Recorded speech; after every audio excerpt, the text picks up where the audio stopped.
Hi students, நான் உங்க mister S. Exam date நெருங்க நெருங்க உள்ளுக்குள்ள ஒரு பயம் ஸ்டார்ட் ஆகிடுச்சா? நைட் எல்லாம் தூக்கம் வர மாட்டேங்குதா? புக் முன்னாடி உட்கார்ந்தாலே படிக்காதது எல்லாம் ஞாபகம் வந்து பயமுறுத்துதா? ரிலாக்ஸ், இது உங்க ஒருத்தருக்கு மட்டும் நடக்கிற விஷயம் இல்ல, எல்லா ஸ்டூடெண்ட்ஸ்க்கும் இருக்கிற அதே பிரச்சனை தான். ஆனா இந்த ஸ்ட்ரெஸ் அப்படியே விட்டுட்டா நம்ம இத்தனை நாள் கஷ்டப்பட்டு படிச்சதெல்லாம் வேஸ்ட் ஆகிடும். இந்த வீடியோல ரொம்ப சீரியஸா இல்லாம ரொம்ப சிம்பிளா எப்படி இந்த எக்ஸாம் டைமை கடந்து போறதுன்னு பார்க்க போறோம். வீடியோவை ஸ்கிப் பண்ணாம பாருங்க, ஏன்னா இது உங்களுக்கானது. முதல்ல ஒண்ணு புரிஞ்சுக்கோங்க, எக்ஸாம்ங்கிறது ஒரு பெரிய பூதம் கிடையாது. அது ஜஸ்ட் ஒரு டெஸ்ட், அவ்வளவுதான். நம்ம மைண்ட் எப்படி வேலை செய்யும் தெரியுமா? ஐயோ இன்னும் 10 சாப்டர் இருக்கேன்னு நினைச்சா அப்படியே ஷாக் ஆகி நின்னுடும். அதுக்கு பதிலா சரி இப்போதைக்கு இந்த ஒரு டாபிக் மட்டும் முடிப்போம்னு சின்னதா ஒரு டார்கெட் வைங்க. அந்த ஒரு டாபிக் முடிச்சதுக்கு அப்புறம் வர்ற ஒரு திருப்தி இருக்கு பாருங்க, அதுதான் அடுத்த டாபிக் படிக்க உங்களுக்கு எனர்ஜி கொடுக்கும். பெருசா யோசிச்சு பயப்படாம சின்ன சின்ன ஸ்டெப்ஸா எடுத்து வைங்க.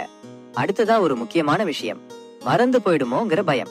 நம்மள பல பேர் பண்ற தப்பு புக்க பாத்துக்கிட்டே இருக்கிறது. அப்படி பண்ணாதீங்க. ஒரு பேஜ் படிச்சு முடிச்சதும் புக்க மூடிட்டு நாம இப்போ என்ன படிச்சோம் அப்படின்னு உங்களுக்கு நீங்களே சொல்லி பாருங்க.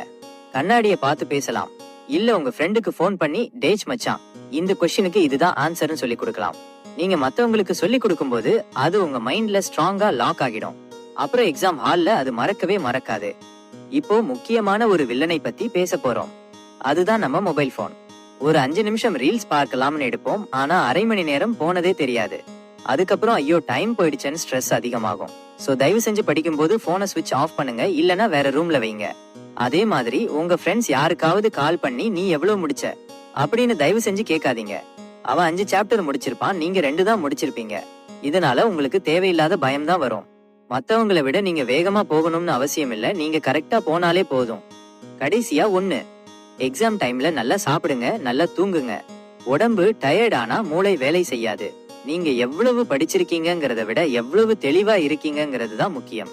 உங்க மேல நம்பிக்கை வைங்க, நீங்க பட்ட கஷ்டத்துக்கு கண்டிப்பா பலன் கிடைக்கும். இந்த எக்ஸாம்ல நீங்க தான் வின் பண்ண போறீங்க. இந்த வீடியோ உங்களுக்கு கொஞ்சம் தைரியத்தை கொடுத்திருந்தா மறக்காம சப்ஸ்கிரைப் பண்ணுங்க. உங்க ஃப்ரெண்ட்ஸுக்கும் ஷேர் பண்ணி அவங்க பயத்தையும் போக்குங்க. All the best guys.